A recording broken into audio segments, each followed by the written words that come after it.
좀 나누겠습니다. 인간의 말 그리고 하나님의 말씀, 말은 말이니 똑같아 보일 수가 있습니다. 그런데 서로 다르다는 것을 알아야 하는데요, 인간의 말에 없는 것 때문입니다. 그게 뭘까요? 1번 전지전능한 슈퍼파워, 2번 생명. 그렇습니다. 아까 우리 찬양한 것처럼 생명이 인간의 말에는 없다는 것입니다. 인간의 말에는 정보와 지식은 있습니다. 그러나 인간의 말에는 생명은 없다는 것입니다. 우리가 단어를 떠올리거나 말할 때 우리는 그것을 머리로 떠올릴 수 있으니까 그것을 안다 이렇게 생각할지 모릅니다. 근데 그건 지식적으로 아는 겁니다. 여러분, 명사와 동사의 차이가 뭘까요? 명사는 박제된 동물과 같은 거죠. 그러나 동사는 살아서 퍼득거리는 그런 물고기와 같은 겁니다. 우리가 상황, 사람, 사물이라는 어떤 것을 근데 우리 안에서 나도 모르게 명사로 만들어 버리려고 하는데요, 진짜 살아있는 것을 박제된 동물 그리고 동물 도감 속에 있는 사진과 글과 같이 만들어 버리는 겁니다. 개념이라는 생명을 잃어버린 그런 단어로 만들어 버리는 겁니다. 이 일은 누가 안에서 하고 있을까요? 참자일까요? 아니면 거짓자일까요? 제 질문은 항상 두 번째가 답입니다. 거짓자겠죠.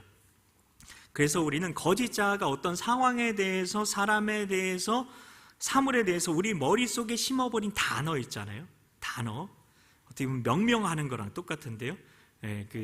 처음에 창세기 앞에 보면은 하나님께서 아담에게 시키신 일이 뭐였죠? 이름을 짓는 거였습니다.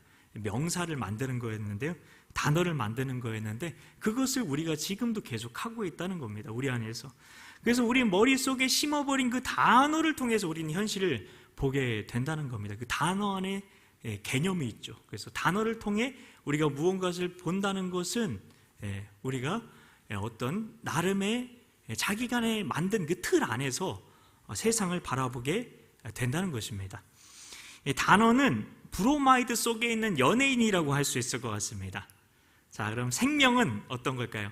그 연예인을 직접 영접하는 거죠. 실물 영접하는 거죠. 데이트하는 거죠. 그래서 그 단어가 보여주는 진짜 생명과 내가 만나는 것을 차단시키려고 끊임없이 거짓 자아가 역사하고 있다는 겁니다. 견우와 직녀가 만나지 못하게 되어버린 것 같이, 물론 오작교를 타고 1년에 한 번 만난다는 전설적인 이야기가 있긴 하지만요, 우리가 하나님의 말씀에 대해서도 이렇게 거짓자를 통해 단어로, 개념으로 만들어 버리고 있을 수 있다는 겁니다. 그래서 말씀이 지식이 되어버리는 겁니다. 생명이 되지 못하고. 이 말씀조차 개념적인 지식에 불과하게 되어서 말씀의 생명은 받아들이지 못하고 있을 수 있다는 겁니다. 거짓자 때문에 우리는 말씀도 지식으로 받아들이고 있다는 겁니다. 근데 하나님의 말씀을 성경은 무엇이라고 말하고 있습니까? 요한복음 6장 63절인데 3절. 손가락이 잘 안 움직여요. 거기 뭐라고 되어 있냐면 이렇게 되어 있습니다. 살리는 것은 영이니 육은 무익하니라. 내가 너에게 이른 말은 영이요 생명이니라 라고 말씀합니다. 하나님의 말씀은 영이고 생명이라고 합니다. 그런데 그 하나님의 말씀을 내 거짓자를 통해 받아들이게 되면 내 머릿속 지식창고로 들어가게 된다는 겁니다. 지식창고로. 이게 머릿속에서 그려지십니까? 진짜 이게 그려지면 공포 영화가 무서운 게 아니라 이게 진짜 무서운 겁니다.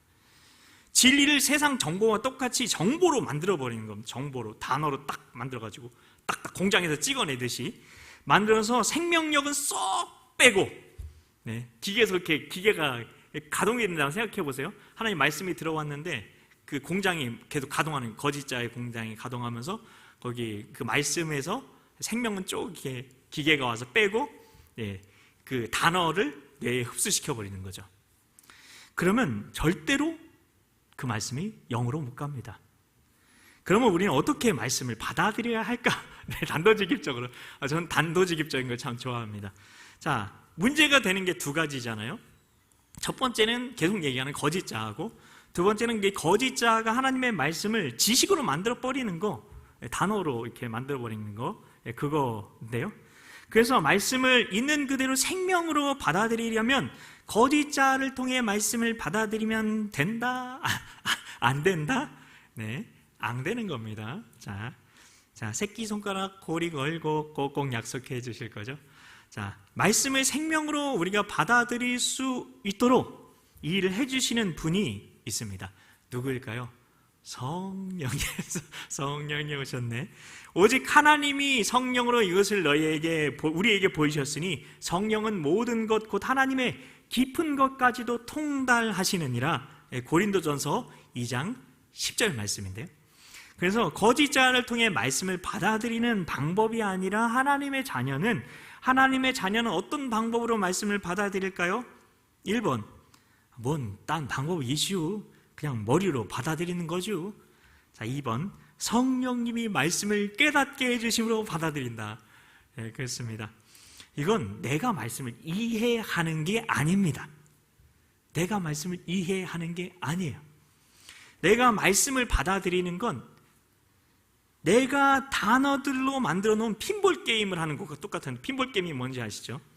말씀의 구슬을 레버 위에 올려놔요. 돌려놓고 용수차를 뒤로 쫙 당겼다가 놓았을 때 말씀의 구슬이 단어 사이로 팅핑핑핑핑핑핑핑 튀어다니다가 끝나는 그런 핀볼 게임 같은 겁니다. 그래서 우리는 성령님을 통해서 그 말씀을 받아들여야 되는데요. 그래서 하나님의 음성 듣기는 신앙에 있어서 절대적인 겁니다. 절대적인 거예요. 이렇게 하나님의 음성을 들은 사람은 말씀을 이렇게 받아들이게 됩니다. 내가 너에게 이른 말은 영이요 생명이니라. 요한복음 6장 63절에 말씀드렸죠. 이런 말씀은 생명이 되어서 나뿐 아니라 세상도 살리게 되는 겁니다. 여러분, 왜 우리가 살아간다고 말하고 그 살아가는 것을 삶이라고 말을 할까요? 살리기 때문에 삶인 겁니다. 살리기 때문에. 우리가 진짜 살아간다고 말하려면 누군가를 살리는 삶을 살아야 한다는 겁니다. 살리는 삶은 어떻게 그럼 사는 거죠? 성령의 감동대로 말하는 삶을 통해 사람을 살릴 수 있다는 겁니다. 앞에서 사람의 말과 하나님의 말씀의 차이를 살펴봤었죠. 앞부분에서. 또 한 가지만 더 살펴보고 싶어요. 그게 뭐냐면 한 가지 말의 차이인데요. 그건 구약의 말씀과 신약의 말씀입니다. 똑같은 말 같은데, 자, 여러분은 이 둘 중에 어떤 생각을 가지고 계신가? 손가락으로 1번 아니면 2번을 표시해 주시면 되는데요. 참고로 이건 답이 없습니다. 2번이 답이 아니에요. 자, 첫 번째입니다. 자, 1번. 자, 우리가 신약 시대에 사니까 구약의 말씀은 더 이상 지키지 않아도 된다. 이게 맞다고 생각하시면 좀 이따가 1이라고 해주시면 되고요. 자, 두 번째 2번. 구약의 말씀도 하나님의 말씀이니 반드시 지켜야 한다. 자, 손을 자, 살짝 이렇게. 자, 여러분 나름대로 표시를 해주셨는데요. 자, 아무 표시도 안 하신 분도 있는 것 같은데, 둘 다 참고로 바른 대답이 아닙니다. 왜 우리가 이걸 제대로 모르는가 하면 이게 아주 중요합니다. 이게 정말 중요한데요. 이걸 아는 것과 모르는 것에서 내가 복음을 아느냐 모르냐가 이렇게 나눠지기도 합니다. 자, 왜 우리가 이걸 제대로 모르는가 하면 하나님 나라의 복음을 잘 알지 못해서입니다. 성경은 이렇게 말하는데요. 그리스도께서 우리를 위하여 저주를 받은 바 되사 율법의 저주에서 우리를 속량하셨으니 기록된 바 나무에 달린 자마다 저주 아래에 있는 자라. 갈라디아서 3장 13절에 이렇게 얘기하셨어요. 예수님께서 율법의 저주가 되셨다고 말씀하시는데요.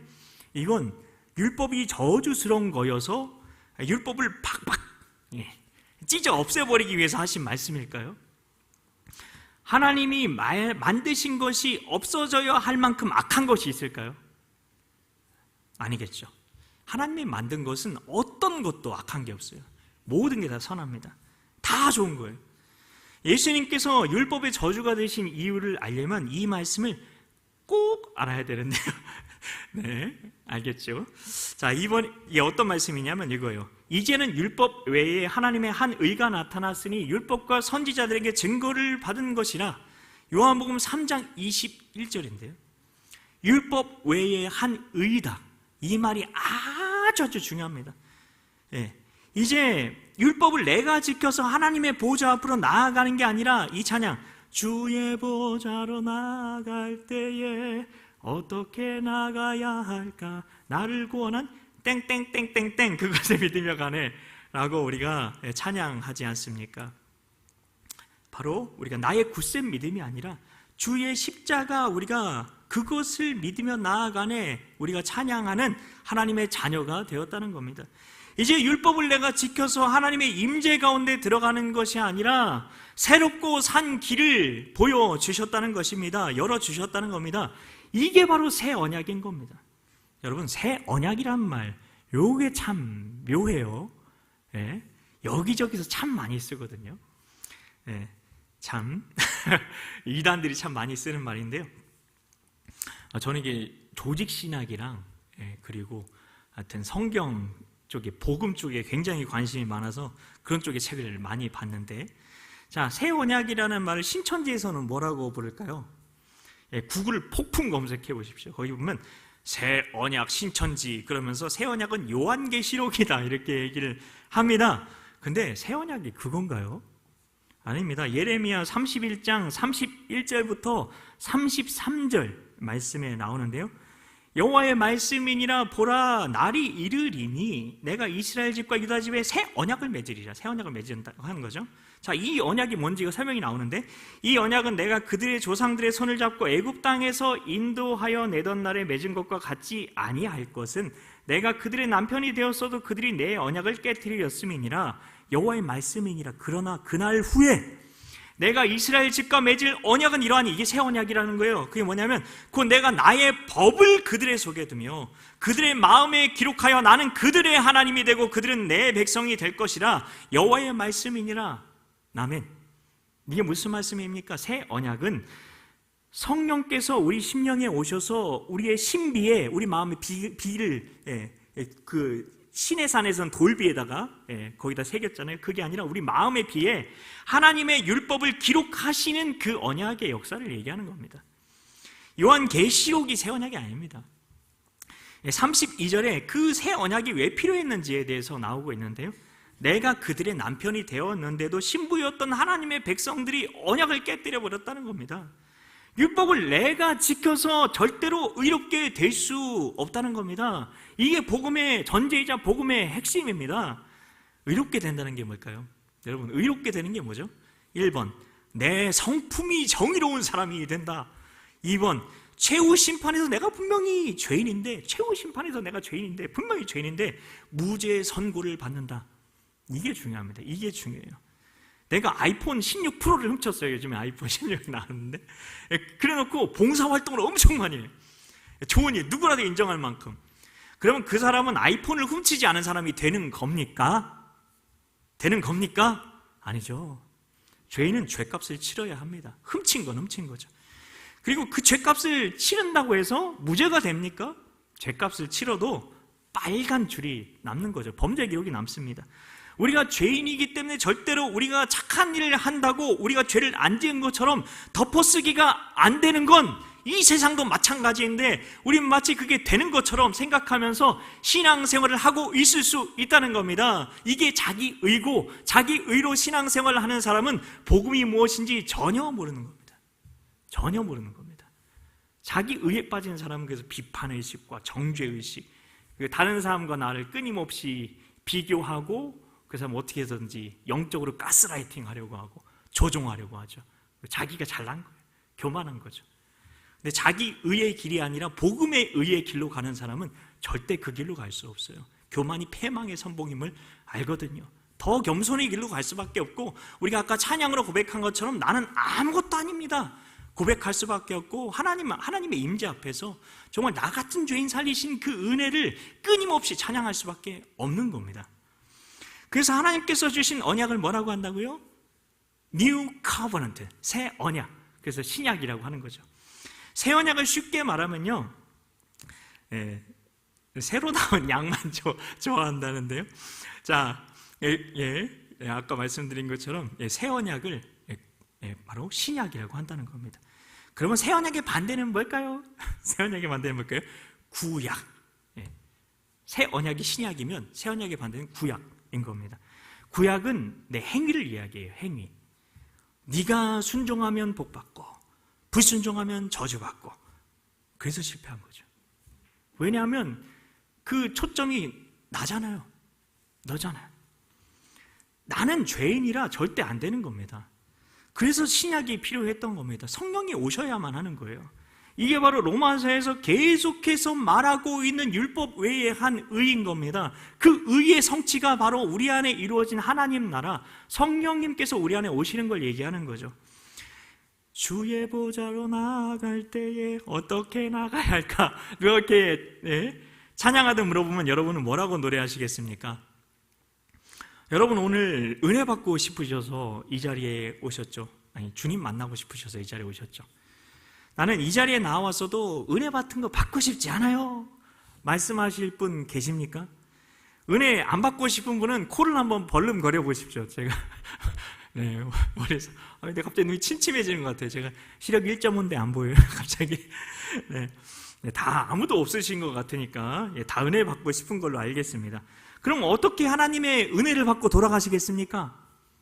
자, 1. 율법을 내가 지켜서 은혜 받으시겠습니까? 그러면 여러분은 일주일간 여러분이 어떻게 율법을 지켰는지 하나님께 시험을 봐야 합니다. 그리고 하나님께 다 A+ 받아야 돼요. 전부 다. 하나도 남김없이. 하나님께 올 A+ 받으실 수 있습니까? 여러분의 삶 전체에 대해서요. 그게 아니라 하나라도 권총받으면 끝장인 겁니다. 야고보서 2장 10절에 나오고 있어요. 여러분 율법을 지켜서 은혜를 받으려면 이렇게 해야 돼요. 야고보서 2장 10절입니다. 누구든지, 예외 없다는 거죠. 누구든지, 어떤 사람이든 누구든지 온 율법을 지키다가 그 하나를 범하면 모두 범한 자가 되나니, 이렇게 말씀하셨어요. 하나라도 F가 나오면 지금까지 율법 지킨 게 다 말짱 도루묵이라는 겁니다. 절대로 율법으로는 은혜 받을 수 없다는 겁니다. 자, 그럼 두 번째 방법입니다. 성령께서 우리 안에 오셔서 복음을 믿어지게 하셔서 은혜를 받게 하신다. 자, 다시 한번 말씀드릴게요. 끊어서 성령께서 우리 안에 오셔서 복음을 믿어지게 하심으로 은혜를 받게 하신다. 이해되시죠? 자, 이런 사람은 더 이상 거짓 자아를 통해 말씀을 듣고 그 말씀을 내가 순종해서 복받는 그런 삶을 살지 않는다는 겁니다. 오직 복음 때문에 은혜를 받는 겁니다. 다른 게 아니에요. 율법이 육신으로 말미암아 연약하여 할 수 없는 그것을 하나님은 하시나니, 이거 구약의 삶을 얘기하는 거예요. 곧 죄로 말미암아 자기 아들을 죄 있는 육신의 모양으로 보내어 육신의 죄를 정하사 육신을 따르지 않고 그 영을 따라 행하는 우리에게 율법의 요구가 이루어지게 하려 하심이니라. 로마서 8장 3절 4절 말씀인데요. 우리의 육신은 연약해서 절대 하나님의 율법을 지켜서 우리가 은혜 받고 복 받고 할 수 있다 없다? 네, 없다. 그래서 육체를 자랑하지 말라는 겁니다. 그래서 우리가 바라볼 분이 누구이십니까? 그리스도는 모든 믿는 자에게 의를 이루기 위하여 율법의 마침이 되시느니라. 로마서 10장 4절 말씀. 예수님을 믿을 때 그러면 예수님께서 모든 사람이 죄를 범하였음에 하나님의 영광이 이르지 못하더니, 즉 죄인이어서 절대로 하나님의 심판을 피할 수 없었던 내가 무죄 선고를 받게 된다는 겁니다. 그리스도께서 우리를 위하여 저주를 받은 바 되사 율법의 저주에서 우리를 속량하셨으니 기록된 바 나무에 달린 자마저 저주 아래 있는 자라 하였음이라. 갈라디아서 3장 13절입니다. 그래서 예수님께서 율법의 저주를 당하신 겁니다. 율법이 어긴 자들이 받을 모든 저주를 예수님께서 다 받아내신 겁니다. 그래서 예수님은 유죄, 우리는 무죄가 된 겁니다. 이게 바로 십자가 아닙니까? 근데 여전히 나를 의지하고 내 행위로 하나님으로부터 은혜를, 축복을 받아내 보려고 한다면 하나님과 거래하려고 하는 겁니다. 은혜가 뭔지를 모르는 겁니다. 이 새 언약의 핵심이 있는데요, 또 새 영을 너희 속에 두고 새 마음을 너희에게 주되 너희 육신에서 굳은 마음을 제거하고 부드러운 마음을 줄 것이며, 또 내 영을 너희 속에 두어 너희로 내 율례를 행하게 하리니 너희가 내 규례를 지켜 행할지라. 에스겔서 36장 26절 27절 말씀입니다. 성령이 오셨네. 성령이 오셨네.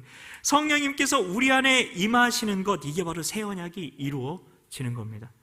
성령님이 내게 임하시면 선지자들이 그렇게 외치고 외쳤던 그 설교, 입냄새가 날 정도로 외쳤던 그 일이 내게도 일어났다는 증거인 겁니다. 우리의 영은 주와 합하는 자는 한 영이니라. 영은 이미 주님과 한 영입니다. 지난번에 이미 말씀을 드렸는데요, 우리의 영은 이미 구원을 받은 겁니다. 그런데 우리의 마음과 육체는 아니라고 말씀을 드렸습니다. 궁금하신 분은 말씀대로라는 유튜브 설교를 다시 보게 해주시면 감사하겠습니다. 자, 이제 우리는 새 언약의 삶을 살아가야 한다는 건데요, 이 세 가지를 아시면 됩니다. 두기거를 기억하시면 됩니다. 두기거.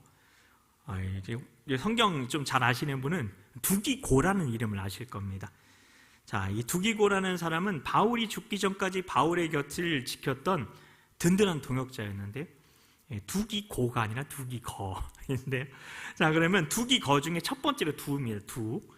두는 뭘까요? 우리 안에 말씀을 두고, 우리 안에 말씀을 두고입니다. 우리는 말씀하면 어떤 말씀이 떠오릅니까? 제가 손에 들고 있는 이 성경책을 떠올리곤 합니다. 그러나 이제 우리는 새 언약의 안경으로 바꿔 써야 합니다. 누진 다초점 렌즈 안경을 쓰시는 분이 이 자리에는 없으실 텐데요. 연세가 드신 분들이 많이 끼는 그 안경의 렌즈인데, 누진 다초점 렌즈는 안경 하나로 가까운 것도 보고 먼 것도 다 볼 수 있는 놀라운 안경입니다. 새 언약의 삶은 누진 다초점 안경을 쓴 것과 다르다는 겁니다. 옛 언약의 렌즈에 맞춘 안경은 버려버리고 새 언약의 렌즈에 맞춘 안경만 쓰는 겁니다. 즉, 이제 말씀을 예수님이다, 이렇게 생각해야 하는 겁니다. 단어를 통해서 우리가 세상을 본다고 말씀을 드렸는데, 말씀이라는 단어를 이제는 성경책이 아니라 예수님으로 바꿔서 볼 수 있어야 한다는 겁니다. 근데 안타까운 사실은 우리 교회는 안 그렇고요. 저기 길 건너 광 목사님, 곽이 아니라 광 목사님이라는 분이 담임 목사님, 그 교회는 성경에 있는 메시지에만 그것만 전하는데 초점이 맞춰져 있다는 겁니다. 성경 말씀을 통해 깨달음을 전하는 거지. 깨달음. 성경에서 발견한 거, 느낀 점, 깨달은 점을 전하는 데 집중하는 겁니다. 그래서 성경 지식과 교훈을 전하는 데만 집중한대요. 자, 물론 그것도 필요한데요. 근데 새 언약에서 말씀이 뭐라고요? 말씀이신 주님이십니다. 그럼 말씀을 통해 누구를 만나야 하는 겁니까? 너희가 성경에서 영생을 얻는 줄 알고 성경을 연구하거니와 이 성경이 곧 내게 대하여 증언하는 것이니라. 그러나 너희가 영생을 얻기 위하여 내게 오기를 원하지 아니하는도다. 오늘 본문 말씀인데요, 오죽하면 예수님께서 이 말씀을 하셨겠습니까? 너희가 성경 연구는 잘 하는데 정작 내가 말씀인데, 내가 너희 안에 있는데, 내가 이곳 가운데 예배드리는 이곳 가운데 내가 임하는데, 내가 왔는데 내게 올 생각은 안 하는구나 말씀하시는 거죠. 정말 예수님이 말씀이심을 믿으십니까? 그러면 예수님이 살아계신 것처럼 말씀도 살아있는 겁니다. 이게 눈이 띄어져야 돼요. 살아있는 말씀. 그래서 히브리서 4장 12절에서 뭐라고 얘기합니까? 하나님의 말씀은 살아있고 활력이 있어라고 말씀하지 않습니까? 단어가 아니라는 거예요. 명사가 아니라는 거예요. 동사라는 겁니다. 생명이라는 겁니다. 영이라는 겁니다. 이게 눈이 띄어져야 돼요. 그게 눈에 띄지면 그 말씀을 통해 우리는 말씀이신 주님을 만나고 그 말씀이신 주님이 하실 수 있는 일들을 우리도 기대할 수 있어야 하는 거죠. 그래서 우리의 몸도 마음도 치유될 수 있는 겁니다. 그 말씀으로. 그런데 안타깝게 예수님께서 말씀하셨듯이 주님에 대한 말씀만 듣다가 지식만 가득 쌓여서 돌아갑니다.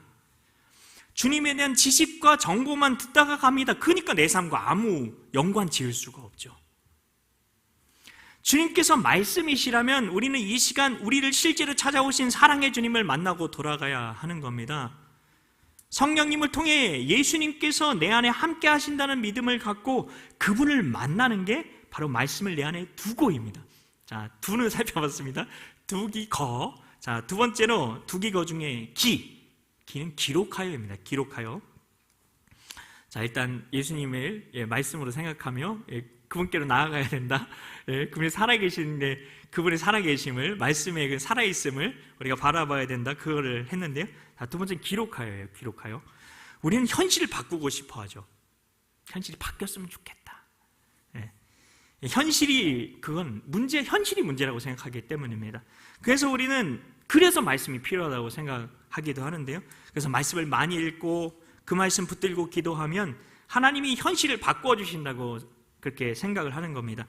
그러나 하나님께서 우리에게 말씀을 주신 이유가 우리 현실을 우리가 원하는 대로 바꿔주시기 위해서일까요? O 아니면 X? 제 손을 보시면 답을 알 수 있습니다. 하나님께서 우리에게 말씀을 주시면서 바라신 것 세 가지가 있습니다. 첫 번째는 거짓 자아로 우리가 세상을 바라보고 있었다는 것을 알게 하시는 것. 두 번째는 말씀을 통해 하나님 나라로 들어가게 하시는 것. 세 번째는 말씀을 통해 우리 마음을 하나님의 자녀의 마음으로 변화시키시는 것. 이 세 가지인데요.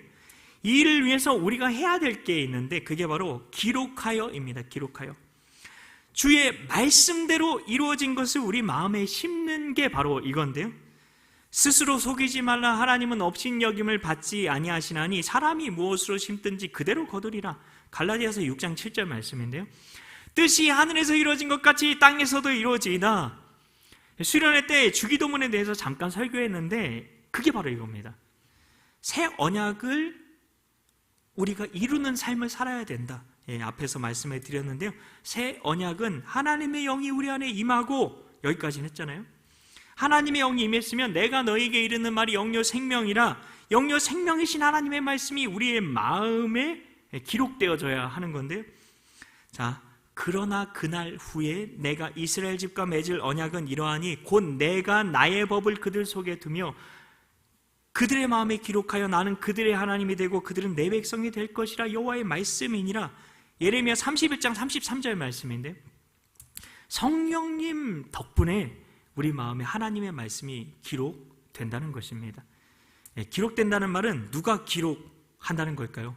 1번, 곽 목사님이 계속 퀴즈 내면서 2번으로 세뇌시킨다.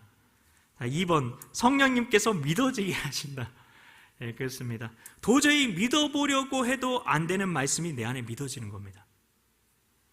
그래서 그 말씀을 듣는데 그렇게 말씀이 탕후루보다 더 달고, 그 말씀으로 내 상처 입은 마음이 치유되고 주님의 사랑이 느껴지고 세상 그 어떤 것으로도 채울 수 없었던 나의 마음이 가득 채워지는 겁니다. 이게 바로 기록되어입니다. 자, 마지막으로 두기 거 중에 거는 거하게 한다는 뜻인데요. 자, 거한다는 것은 눌러 산다는 뜻입니다. 눌러 산다는 뜻. 영어로는 dwell, 거주한다는 뜻을 가지고 있는데요. 거주한다는 것은 말씀이 우리 안에 온전히 머무는 것을 이야기하는데 여기까지 가야 되는 거죠. 자, 이게 아주 중요한데요. 그것에 대해서는 나중에도 말씀을 드릴 건데요. 일단 말씀이 거하기 위해 우리가 해야 되는 것, 그것만 살펴보고 싶은데요. 그리고 말씀을 마칠 건데요. 이것은 밥을 먹는 것에 비유를 할 수가 있어요. 목사님들께서 설교하실 때 우리 몸은 밥을 먹고 살지만 우리 마음은 말씀을 먹고 살아야 된다, 그렇게 말씀을 하시잖아요. 어떻게 그런 말씀을 먹는 걸까요? 그냥 말씀을 귀로 많이 듣고 입으로 성경을 많이 읽으면 되는 걸까요? 자, 우리 몸이 밥을 먹는 걸 한번 생각해 봤으면 좋겠는데요. 여러분, 밥만 먹는다고 건강해집니까? 자, 1번, 목사님 당연하죠. 그냥 무조건 많이 먹기만 하면 다 됩니다.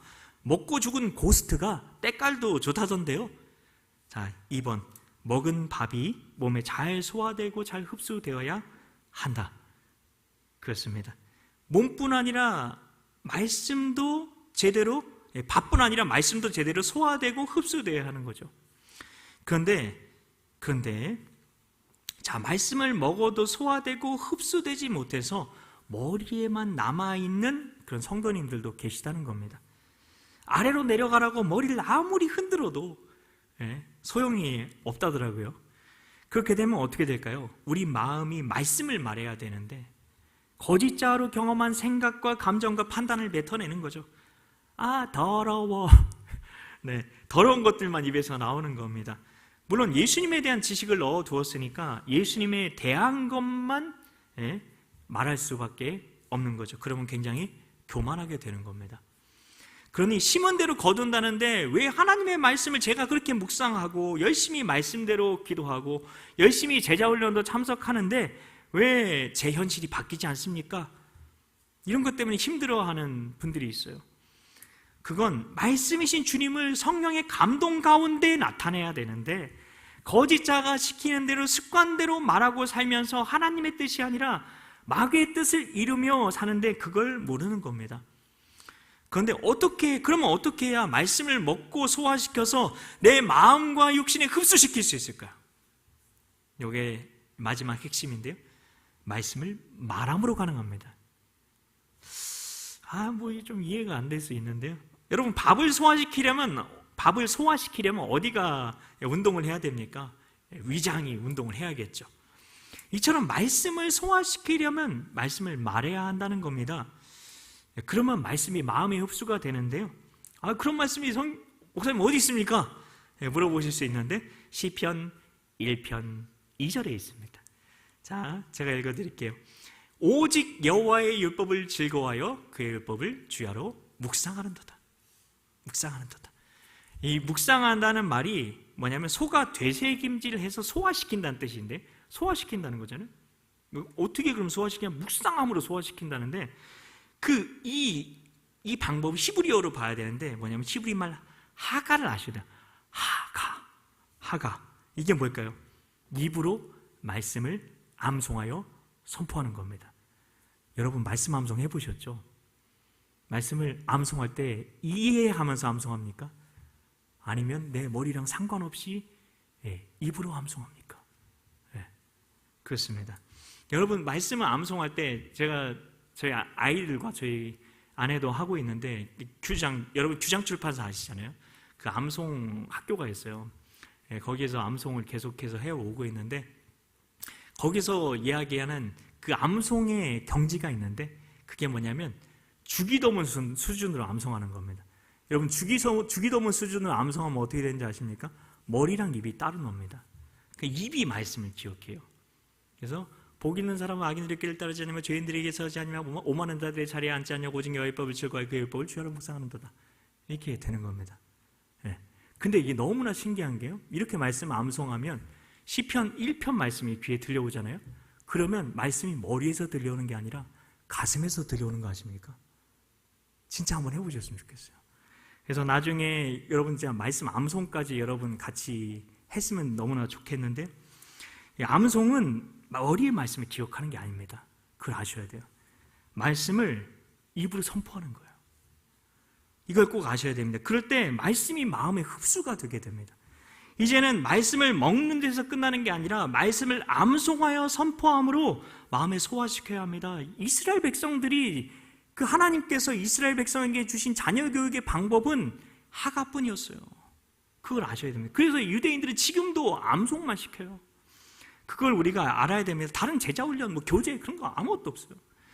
이제는 말씀을 우리는 먹는 데서 끝나는 게 아니라 말씀을 암송하여 선포함으로 내 마음에 소화시킬 수 있어야 한다는 겁니다. 그래야 말씀이 내 마음에 거하는 데까지 가게 됩니다. 형제 자매 여러분, 예수님께서 제자들과 함께 사마리아 여인을 우물가에서 만나셨을 때 제자들에게 하셨던 말씀을 마지막으로 기억해 보셨으면 좋겠습니다. 나의 양식은 나를 보내신 이의 뜻을 행하며 그의 일을 온전히 이루는 이것이니라 라고 말씀하셨는데요. 예수님께서 말씀하신 나의 양식은 뭔가요? 나를 보내신 이의 뜻을 행하며 그의 일을 온전히 이룬다는 건 또 뭔가요? 예수님께서 공생애 동안에 어떻게 하나님의 뜻을 이루셨는지 요한복음 14장 10절 말씀을 통해 우린 너무나 잘 알 수 있습니다. 저는 한때 예수님이라면 순종하는 게 하나님의 사람의 삶이라고 생각했으니까 그래서 예수님이 사람들 이렇게 고아원 같은 데 가서 봉사활동하고 몸으로 무언가를 하는 것들을 성경에 많이 기록해 놨을 줄 알았어요. 근데 거의 없어요. 예수님이 입으로 말씀하신 것만 끊임없이 나와요. 왜 그럴까? 그런 생각들을 굉장히 많이 하게 됐는데요. 그래서 요한복음 14장 10절에 보면은 예수님께서 어떻게 하나님의 뜻을 이루셨는지를 정확하게 이야기를 해주시고 계시는데요. 내가 아버지 안에 거하고 아버지는 내 안에 계신 것을 내가 믿지 아니하느냐? 내가 너에게 이르는 말은 스스로 하는 것이 아니라 아버지께서 내 안에 계셔서 그 일을 하시는 것이라 라고 말씀하셨습니다. 아버지께서 내 안에 계셔서 말하게 하심으로 아버지의 뜻을 이루신다는 거죠. 예수님께서는 성령으로 충만하셨고 하나님의 말씀을 아버지께서 안에서 주시는 대로 말씀하심으로 하나님의 뜻을 이루는 삶을 살아가셨다는 겁니다. 그렇기 때문에 우리가 하나님의 입으로부터 나오는 모든 말씀으로 산다는 것은 말씀을 단순히 먹기만 하는 것이 아니라 하나님의 말씀을 말씀대로 말함으로 하나님의 뜻을 이루는 삶을 살아간다는 것을 의미하는 것입니다.